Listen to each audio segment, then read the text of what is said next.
When it comes to my top martial artist challenge,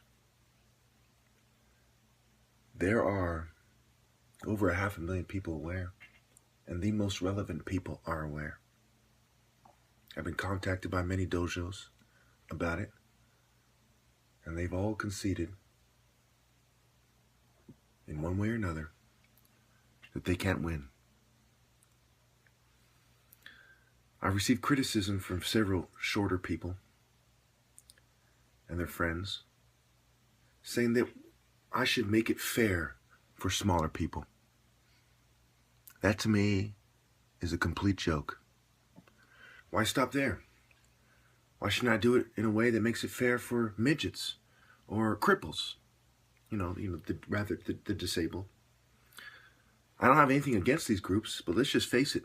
Some people are born with less natural ability, and one's ability to retain coordination and be tall has everything to do with natural ability. Bruce Lee knew this, as he has spoken on an interview on TV about how there are no rules in a real fight, just transferable skills.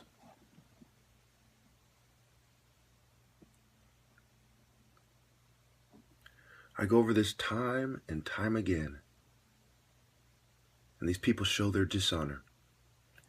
If in basketball and football we don't try to make accommodations for people who are less physically gifted, why should we do so in the most relevant competition when it comes to physical activity? A traditional competition that has to do with being a great warrior. Why should we pretend that other racial groups are as great of warriors as black people are? Should every black person who has the attributes of a great warrior go into basketball? That's what they would have us do, to their advantage, as they make basketball players seem like dumb animals who are coached by white people. And without that, they would just be a bunch of idiots running around like chickens with their heads cut off. That is the impression they wish to give. Nothing could be further from the truth. The only time in history where the slate was fair, black people expelled every other race and civilized the rest of the world. There is no undoing that. There is no way around that. Just like there is no way around the fact that not too long ago, the last time anyone did any research on it, West Africans, black sub-Saharan Africans, had a higher education rate on average. These things reflect the same reasons in which I am the top martial artist. Natural ability. People evolved to think faster and to be taller. The thought that someone who has inferior evolutionary traits when it comes to battle should magically be given some kind of upper hand or some kind of change in the rules so that they can have a chance to outperform a greater warrior is absolutely ridiculous. Why bother anyway? If we're going to change the rules to give inferior fighters the upper hand, then why bother to do it in the first place? This kind of communist, feminist thinking is absolutely disgusting and outdated. The communists themselves have pointed out that primitive societies were kind of communities, communes. They're kind of communities of people.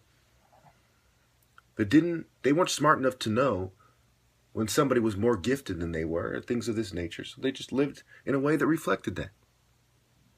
But in our society, to pretend that all these peoples that were expelled somehow magically, are just as great fighters as black people is an absolute disgrace. Nothing could be further from the truth. Black people are 13% of America. There are 5 times, depending on how you slice it, 5 times or almost 6 times as many white people as black people. No one ever thinks about these things when they're taken into account physical prowess.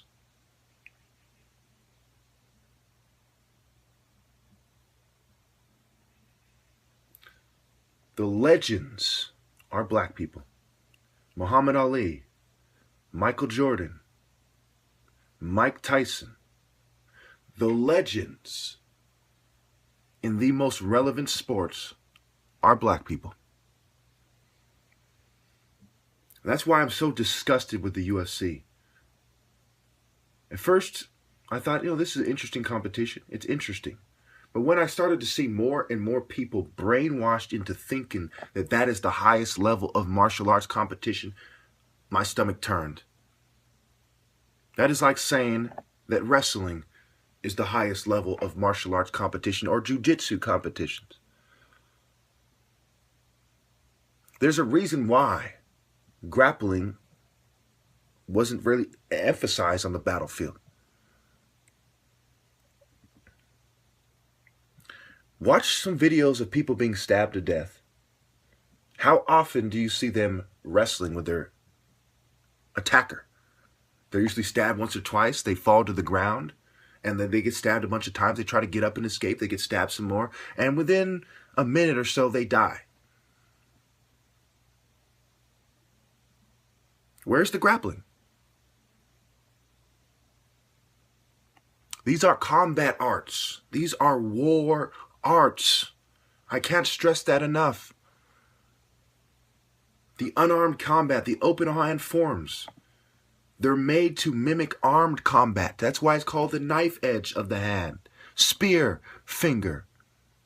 That's why they mimic animals that have strategy, speed, and physical contact. Animals that concentrate on deadly blows. Dragons, tigers, panthers, snakes, and cranes, for example. The 5 animal styles of Shaolin Kung Fu. Deadly blows. That's why the Shaolin guys aren't built like, some kind of UFC grappler. That's why the Egyptian fighters, where martial arts are first depicted, aren't built like some UFC fighter. That's why when the smoke cleared in Africa, you had a bunch of taller than other people, athletic kind of build warriors, as you see in America today. Typically, for example, Hispanics are short and stocky. Blacks are taller and athletic, typically. Whites are either short and stocky or tall and kind of uncoordinated. Typically, generally speaking, the vast majority. Of course, there's exceptions to the rules, but there's not enough exceptions for them to be the legends. What, Larry Bird? It kind of proves my point,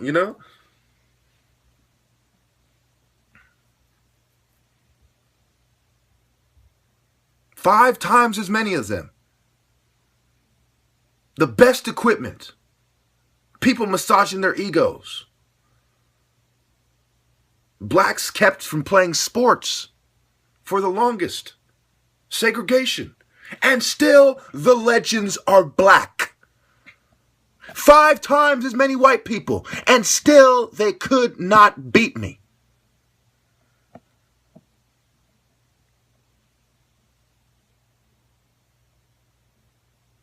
No Asian in the world could beat me. Do I have to explain to you how martial arts attracts more Asians than black people? They even try to get me to play basketball instead of showing that I'm the top martial artist, which goes back to me finishing what I started in the other video. Matthew 10:37.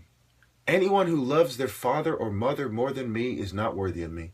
Anyone who loves their son or daughter more than me is not worthy of me. Whoever does not take up their cross and follow me is not worthy of me. Whoever finds their life will lose it, and whoever loses their life for my sake will find it. Anyone who welcomes you welcomes me. Anyone who welcomes me welcomes the one who sent me. Whoever welcomes a prophet as a prophet will receive a prophet's reward, and whoever welcomes a righteous person as a righteous person will receive a righteous person's reward. Let's stop there for a second, shall we? Shall we?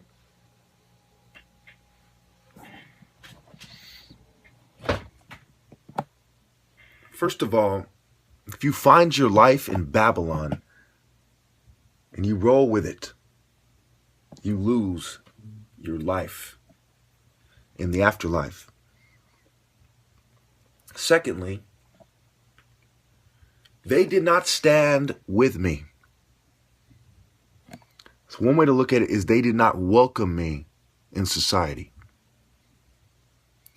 It's as if, and I'm not saying I'm Jesus, obviously, but for example, when Jesus came to the world, those who did not welcome him as being blessed by God and give him his rightful place, were not doing the right thing. It's the same thing with me. Did they welcome me as the top martial artist? Or did their racism and desire to make it so that a bunch of Jews, smaller white people, Asians can look good in society, Hispanics, all these smaller people who don't want it to be emphasized that black people are better fighters by a good bit on average. They did not welcome me. They did not accept me. They pushed me away. They drugged my drinks. Instead of Matthew 10:42, if anyone gives even a cup of cold water to one of these little ones who is my disciple, truly I tell you the person will certainly not lose their reward. Obviously, I'm not a child. But you can draw parallels between drugging the top martial artist water because you don't want to admit that Christianity is a superior religion and that black people are more blessed genetically, and not giving a cold cup of water to a little one that is the disciple. There's a lot of parallels you can draw. How do you think they feel about some sniveling dog that gives a drugged cup of water to one of his disciples who is trying to declare the glory of God when given his rightful place? How the fuck do you think he feels about it? The fuck you think he feels? You fucking cowards. Your New Age bullshit did not give you the clairvoyance, nor the foresight, nor the insight, nor the introspection, nor the understanding to find a single person that could beat me.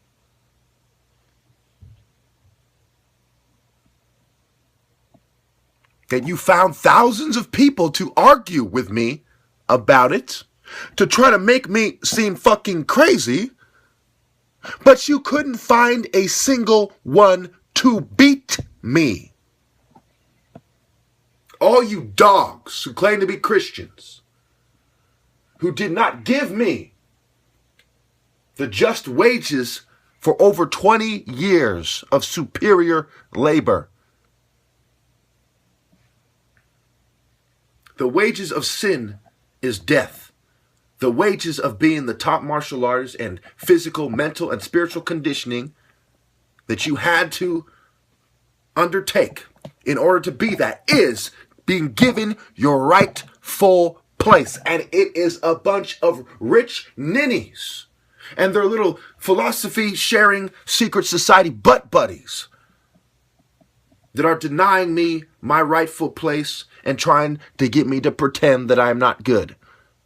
Because they don't like that the only fair challenge to show who is the top martial artist without fighting to the death gives the people who can fight the best the upper hand. They don't like it. They don't want to admit the deeper repercussions. I mean, think about it. Imagine you're a short, stocky motherfucker with a spear and a fucking animal skin shield. And you're kind of like, dump to dump, swing, swing miss, swing miss, swing miss. Now imagine you're a tall, coordinated guy with a spear and a shield. Not only can you balance that spear better because you have a longer arm span, but you're more precise. Dot, hing, dot, stick, dot, dot, blah, blah, blah, dot, dot, stick, stick, stick, stick, stick, stick, stick. I mean, come on. Do I have to spell it out for you lesser forms of fucking life? Stop pretending that you have superior mind, body, and soul, and that we should follow you. It's a disgrace. Are you not as the children of Ethiopia unto me, O children of Israel? Amos 9:7. The book of Nahum